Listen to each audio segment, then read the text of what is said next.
When my sister was a senior in high school, she decided to take a hard, rigorous science class in order to show taking another AP class on her transcript. She was placed in the class of a teacher who, while well-meaning and interesting, did not adequately prepare the students for the difficult tests that they were taking, which were based off of the national exam they were expected to pass at the end of the year. One night, she ranted to me. "The class is interesting," she said, "and I learn a lot, but my main problem is that I don't do well in the exams." When I asked her why she thought that was, she sighed and shook her head. "He doesn't teach to the test." Even though she found the class interesting and was learning about the subject in a fun, thought-provoking way, she was still dissatisfied because her grade in the class was suffering as a result. In short, she was learning, but she wasn't satisfied because they weren't teaching the information predetermined to be important to the class in order to quote-unquote succeed. So let me ask you this. When did our mentality as a society change from learning for the sake of learning and as an outlet to better ourselves to instead memorizing useless information for the sake of a fat red markered letter scribbled on the top of a paper? When I say teaching to the test, what do I mean, and why is it bad?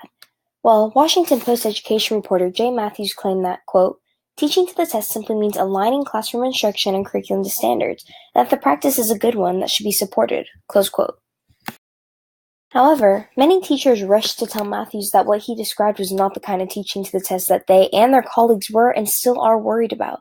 They instead describe an environment in which nothing matters except for the score earned rather than the knowledge learned. The practice of teaching to the test began with the introduction of mass education, and while it was facilitated by the Industrial Revolution, many blame the No Child Left Behind Act for escalating teaching to the test from a problem into an epidemic. The law virtually transformed the concept of education, turning teaching and learning into a mere exercise in prepping students to test well.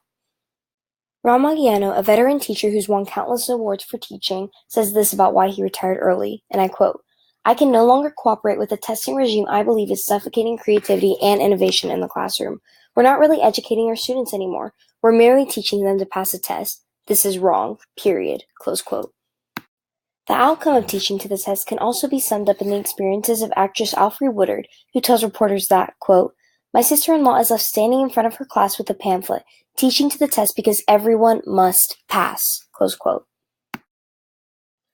Not only are teachers struggling having to teach to the test, but there are many problems with the acclaimed sprint and cover and standardized testing environment that we and our peers have been weaned on and raised to substantiate. This approach to education, with its focus on teaching rather than learning, has many problems in and of itself, described in 8 points by the Washington Post as conventional education and standardized testing is stifling creativity, punishing teachers, promoting cheating, ignoring the needs of individual students, failing to prep students for the future, inaccurately representing test anxiety, and only benefiting multi-million-dollar testing agencies. Even though we know that this process is inefficient for teachers and largely ineffective for their students, we continue with this system because in our minds we think, there's no other way. It's been done this way for so long, how can we change it now? If our education system is producing some successful people here and there, then what's the harm in keeping it the way that it is? The problem with this mindset is that the system can be made better. Kelly Gallagher commented in her article for Education Week that, quote, "While many states have raised their test scores over the past few years, we as a country continue to fall in international comparisons of academic achievement. How can this be? If we're getting quote-unquote better, why are we declining internationally?" Close quote. She answers this question with the research findings of Linda Darling Hammond of Stanford University, who studied high-achieving countries from around the world.